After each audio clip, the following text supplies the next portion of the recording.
Shalom, shalom.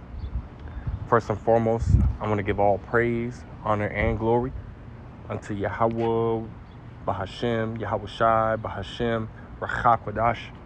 Double honors to the elder apostles and elder bishops of Great Millstone who rule very well, very beautifully.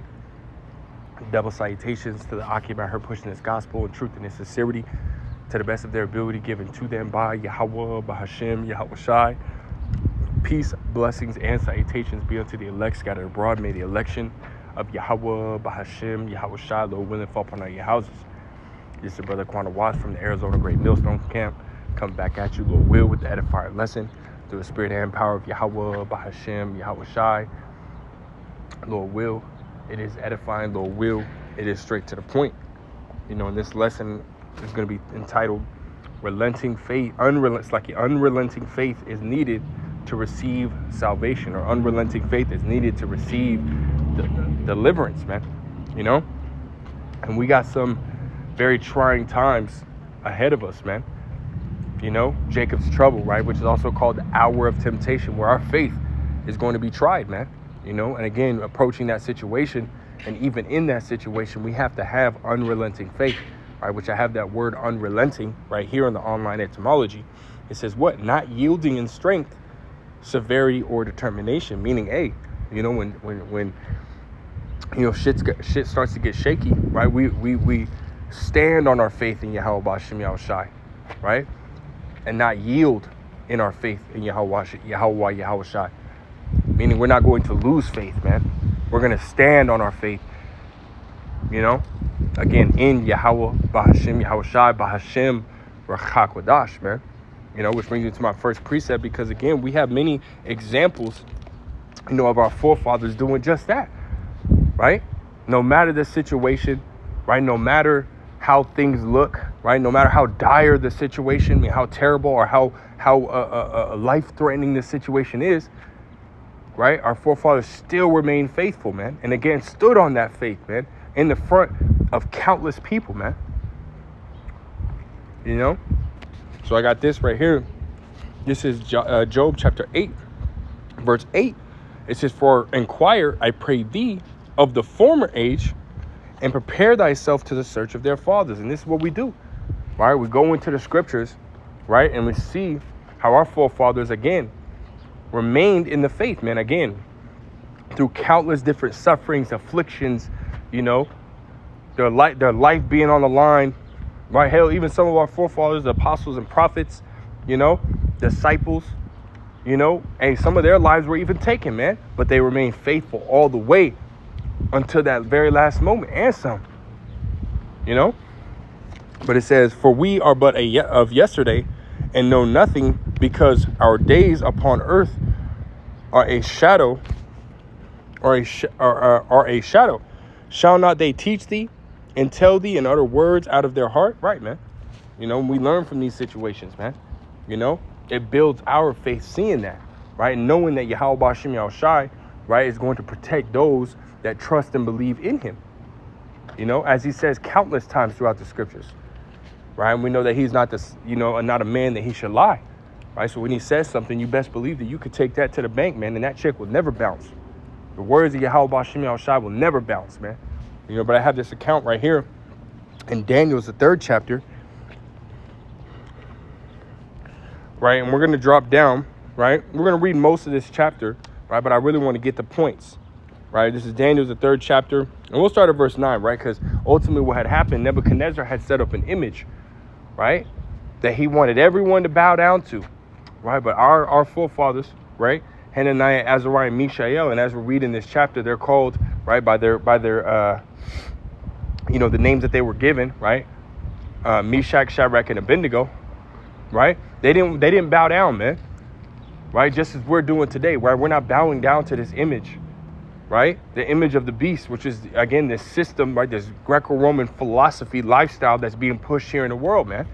You know, we're not bowing down to that shit, man. Right? It says they spake and said unto King Nebuchadnezzar, right? Because they were snitches, right? There was those, you know, of the heathens that saw that, you know, our forefathers weren't bowing down, and they went and snitched. What's going on, man? Right? It says right here, they spake and said unto Nebuchadnezzar, O king, live forever. Thou, O king, hast made a decree that every man should that shall hear the sound of the cornet, flute, harp, sackbut, psaltery, and dulcimer, and all kinds of music shall fall down and worship the golden image. And whoso falleth not down and worshipeth, that he should be cast in the midst of a burning fiery furnace, right? So that was the consequence if you didn't bow down to this system, right? And that's what's coming too, right? As we read in Revelations, the 13th chapter, right? I think it's the 15th verse, right? That those that don't bow down to this system and receive the MARK should be killed, man. You know, that's what we're facing today, man. Right? Jacob's trouble is right around the corner, where this is ultimately Revelations 13 and verse 14 to 16, right? It's coming to pass. We're in that time. Habakkuk 2 and 3, right?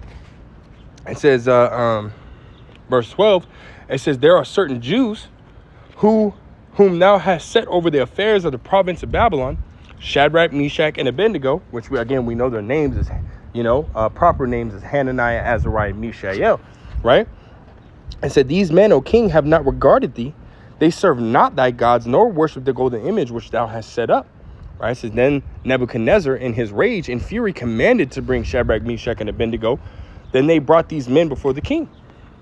Nebuchadnezzar spake and said unto them, is it true, O Shadrach, Meshach, and Abednego, do not ye serve my gods, nor worship the golden image which I have set up?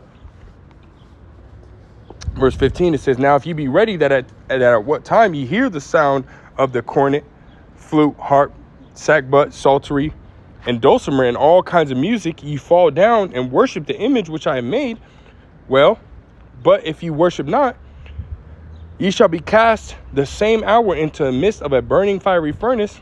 And who is that power that shall deliver you out of my hands? Right?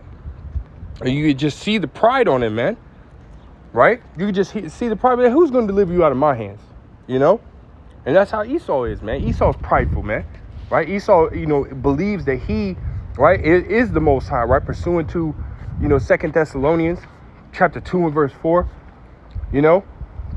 all throughout the scriptures, the damn devil truly believes that he, is to be the Most High, right? But that's not the case, man, right? Because the Most High is the Heavenly Father, Yahweh, right? And it, and then you got his only beloved begotten son, Yahweh Shai, man. Right? It goes Yahweh, then Yahweh Shai. Right? The Heavenly Father and his only begotten son, man. Right? Those are the ones to be worshipped, man.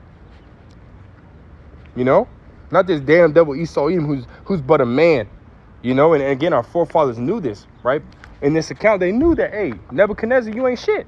Right? And the gods that you worship is a false god, man. It says right here, this is their answer, right? It says, if it be so, our power whom we serve is able to deliver us from the burning fiery furnace, and he will deliver us out of thy hand, O king. Oh, it's like verse 16. It says, Shadrach, Meshach, and Abednego answered and said to the king, O king, it says to the king, O Nebuchadnezzar, we are not careful to answer thee in this matter, right?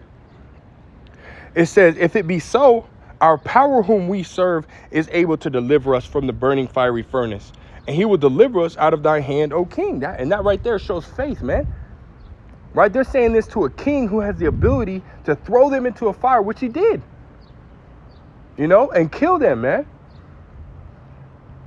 Scriptures say to strive for the truth unto death, and the Lord shall fight for thee. And we're about to witness this in this chapter, right?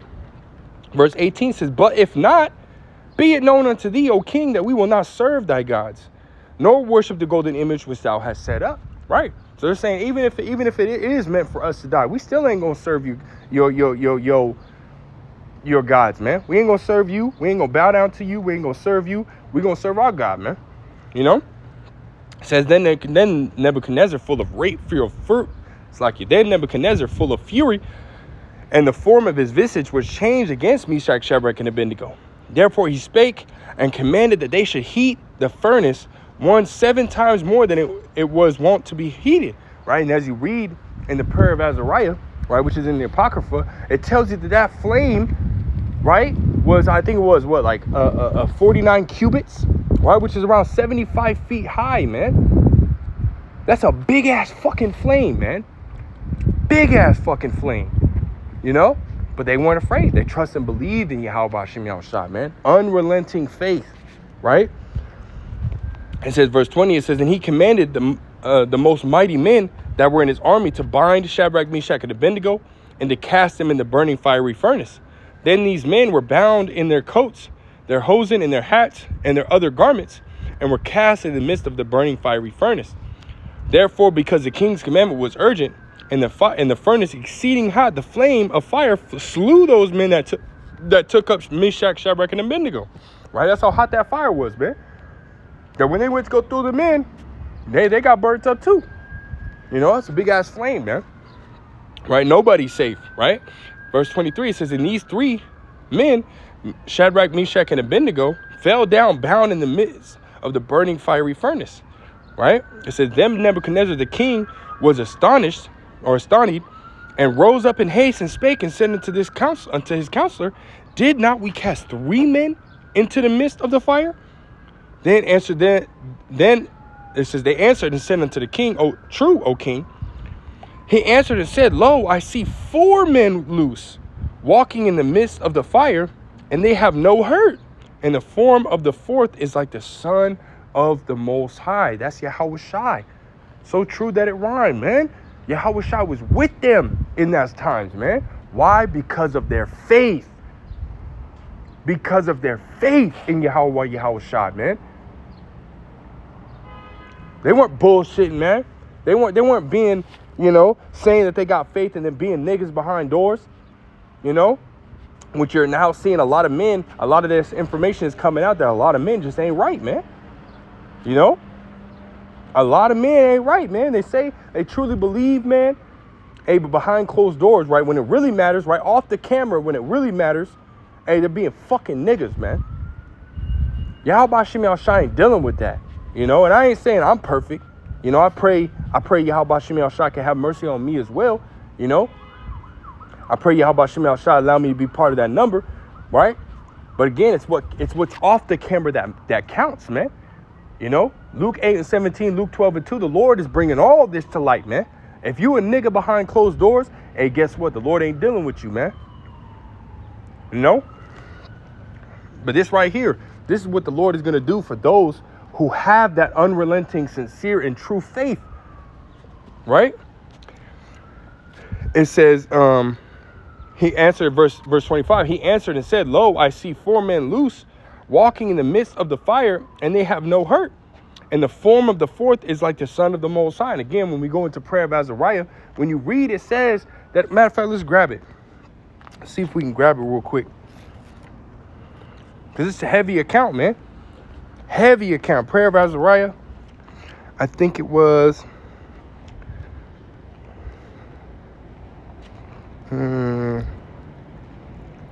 right here. This is... right here. This is prayer of Azariah. We'll start at verse 23. It says, and the king's servant, right? This is going back, right, to Nebuchadnezzar, right? And his servants, right, that he commanded to throw them into the fire. It says, and the king's servants that put them in ceased not to make the oven hot with rosin, pitch, tow, and small wood, so that the flames streamed forth above the furnace 40 cubits, which again, 75 feet, right? I think it's like 1.5 feet is what a cubit is, right? It says, verse 25, is and it passed through and burned those Chaldeans it found about the furnace. Those men that threw Meshach, Shadrach, and Abednego in, you know, which properly, you know, are called Hananiah, Azariah, Mishael, right? Those men got burned up that threw them in, right?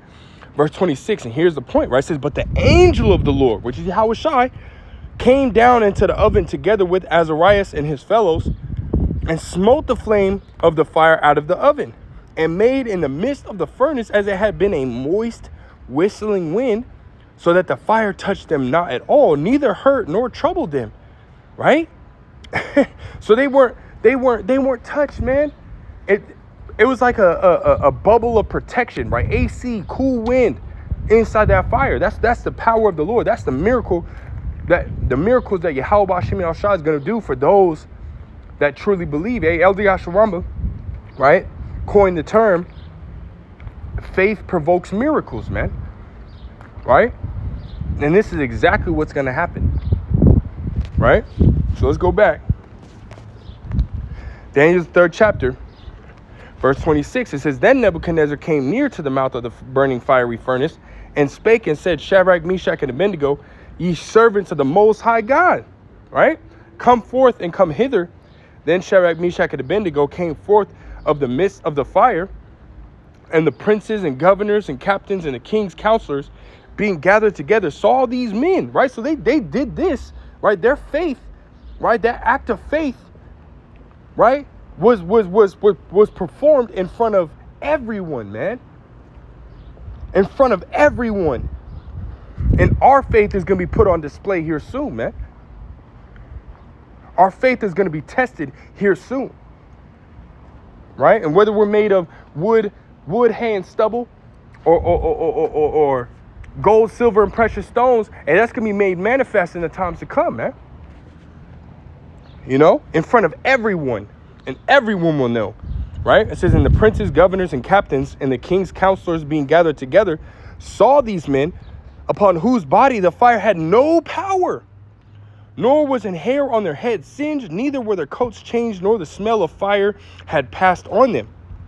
Then Nebuchadnezzar spake and said, Blessed be the power of Shadrach, Meshach, and Abednego, who hath sent his angel and delivered his servants that trusted in him, and have not changed the king, and have changed the king's word, and yielded their bodies that they might not serve nor worship any god except their own power. And this is the kind of faith that we need to be showing in the times to come, right? We need to be showing this kind of faith now and in the times to come, man, because it's through our unrelenting faith, right, that's going to allow us to receive salvation, right? To receive deliverance, man. That's the only way we're going to get through these times that are coming. Right now, you have migrants attacking cops in New York, right? Which just shows you 2nd Esdras 15, right? Beginning at verse 16, right, is about to come to pass, right? Which just shows you how close Jacob's trouble is, man. You got Russia threatening America with retaliation for the missiles that Ukraine used that have hit civilians, man. Russia's threatening and blaming America, man. That just shows you we're in the time of the last two prophecies, man. The time of the last two prophecies. Now is the time to button up, man. Now is the time to pray that Yahweh Bashim Yahushai allow you to stand on the faith in him, man. In these times. Now is that time, man. You know, when I pray Yahweh Bashim Yahushai allow me, you know, to stand on my faith in Yahweh Yahushai in these times, man. Show me that, you know, show me and my family, right, as well as the body of believers, right, that mercy that we need, man. Because we need it, man. Yahweh Bashim Yahushai knows we need it, because we ain't going to be able to get through these times without Yahweh Bashim Yahushai, man. We ain't going to, man. You know? And I don't want to end it with this, because again, it's further proof, right, that our faith in Yahweh Yahushai is what's going to get us out of here, man. All right, this is 2nd Esdras chapter 9 and verse 7 and 8, right? It says, and everyone that shall be saved, right, which we know according to Matthew's 24th chapter, right, beginning at verse 29, the elect are the ones that Yahushai is coming to deliver, man. Right, which are those who truly believe in this time, man, and are proving their faith in this time, right, by their works, right, trying their best to keep the law, statutes, commandments, right, presenting their bodies as a living sacrifice, right, on the highways and byways, as far as you men out here teaching and preaching, you know, you few sisters, right, staying in order, right? Hey, that's the elect right there, man. Lord will, we're part of that number, right? It says, and everyone that shall be saved and shall be able to escape by his works and by faith, right? Faith without works is dead, right? It says, whereby ye have believed, shall be preserved from the said perils, and shall see my salvation in my land and within my borders, for I have sanctified them for me from the beginning. That's right. All right. So again, we have to keep the faith, man. Keep the faith. Right? Because it's through our faith in Yahweh Yahushai that we, Lord will receive salvation, receive deliverance, man. You know, keep praying, keep watching. We almost out of here, man. You know, with that, Lord wills, edifying, Lord will, straight to the point. I want to give all praise, honor, glory to Yahweh, Bahashim, Yahweh Shai, Bahashim, Rachach Kodash, that belongs to the elder apostles, elder bishops, the great millstone. Until next time, I say shalom.